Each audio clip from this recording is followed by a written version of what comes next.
In spring 2011, I decided to investigate what specific circumstances are preconditioned for sculpture and at what point a substance can be described as a sculpture.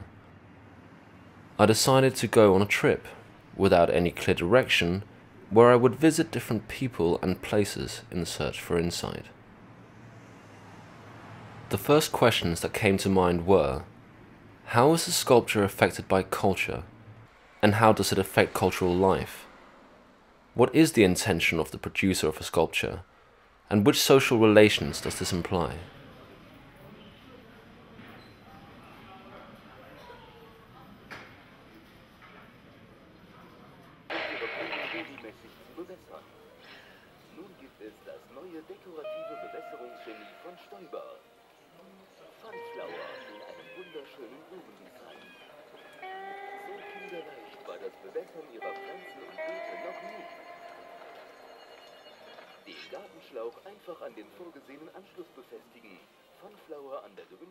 When we ask what a sculpture is, we inevitably also ask, what is an object?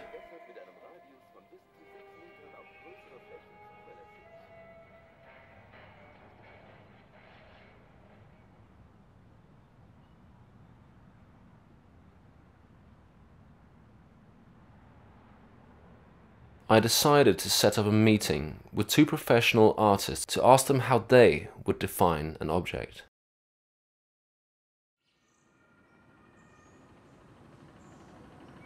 Quote, "An object is something external to consciousness, that the awareness is directed towards.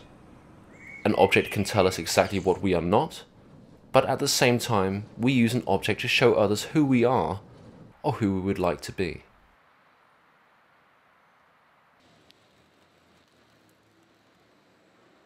Both indicated it makes sense to, in the first place, question the past, the present, or the future of an object.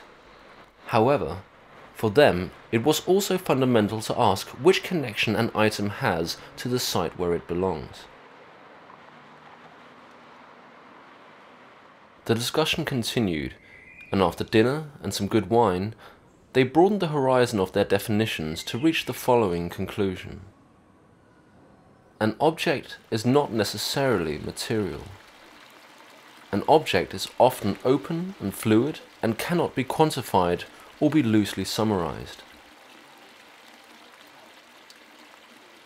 An idea, a sound, an atmosphere, or a social situation can also turn into an object, in a broader sense.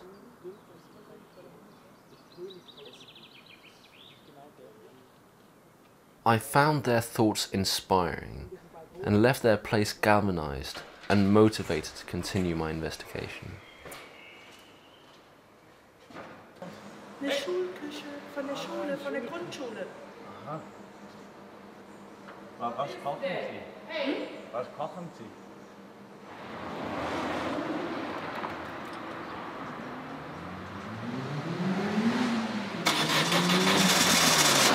To go to America when I get a Visa card. Getting a Visa card nowadays isn't hard. So keep your ears peeled, I listen to every card. Tokyo City's one place that we told. 40 plus 2 mix a ball. Sharper than a Lucas and razor sword. When I was a child, I played Studio One. My table down, I graduate to Studio One. Cause these man on the boom, you know, that tweets my pseudonym. And around my neck, you know. The following days, I spent looking closely at all kinds of objects I came across, trying to find out what meaning they might reveal. Along the way, I also studied people and noticed which things they carried around with them. For instance, I tried to imagine where they would go and what they would keep in their bags. I tried to make some rough categories of things in order to make things a bit clearer. There are things whose purpose is to create other things, and objects from which other objects can be created. Some things are meant to contain other things. For example, the yellow bag that this man is wearing is painted like cheese. Its function is that of a bag, but it also points at the function of food. Later that day, I decided to sit down at a cafe which had a great view, allowing the opportunity to glimpse at passers-by. So I let the camera run whilst trying to gather and write down my thoughts. An object exists outside the subject, but the subject and an object are interwoven, and such an object cannot be recognized without the subject. But hold on a second. I suddenly remembered a story that my granny told me once about a man who hit one of his toes on a chair and cursed that evil thing as if it were a living being. I could hear my psychology teacher from high school saying, "This is an utterance which can be seen as a kind of regression to a childish state, where dolls and toy animals are the recipients of strong emotions, or are our invisible interlocutors or phantom speakers." I didn't manage to do more studies that day, but decided to go and watch some sport.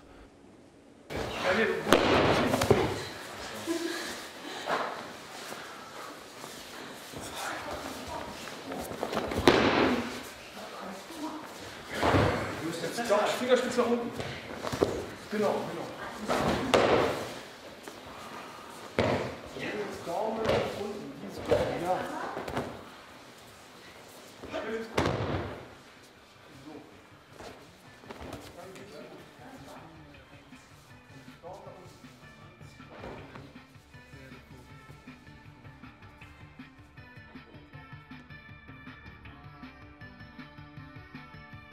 The next morning, some loud music from my alarm clock woke me up from a dream where I had an accident in my car and was taken away by a Polish dealer of second-hand cars.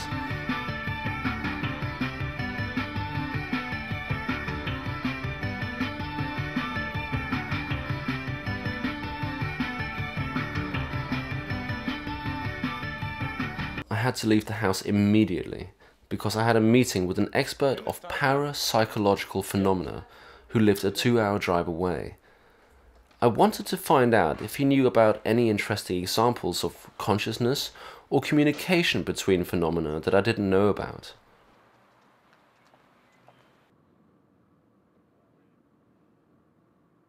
The parapsychologist turned out to be quite an unusual character and not what I had anticipated. He wanted to meet on a bench in a park so we could be among plants.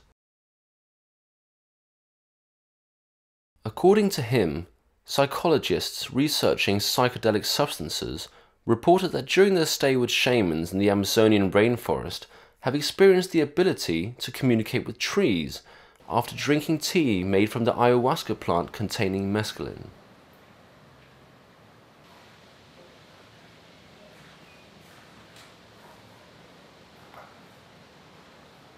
He also assured me that when they asked native Amazonian Indians how they gained the knowledge about more than 35,000 plants in the forest, they were told that it was the teacher plant ayahuasca that taught them.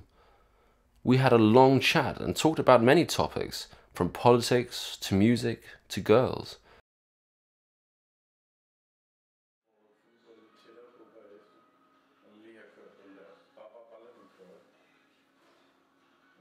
After such an unusual meeting, it was time for some reading, so I decided to start with this wonderful book, Soup?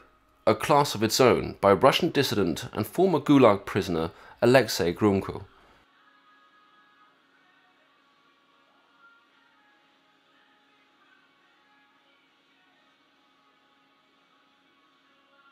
I was so taken by his writing that I couldn't stop reading. I even went to the toilet with it. Instead of clearing things up, it made me deduct that there are too many paradoxes involved in trying to categorize objects. Grumko stated, "Removing a fly from a bowl of soup inevitably involves removing some soup as well. But it seems grammatically inappropriate to say that, in such instances, there is another thing which is being removed alongside the fly." The question then arises why such a remark is inappropriate. Given the duality of this question, there is one particular answer which is intuitively attractive. The soup, which was removed, does not intuitively count the thing, because its character is entirely form indifferent, structureless, or materiological in nature. It belongs to a special category of extraordinary objects, to which water also belongs, which is more defined by portion, sum, or mass.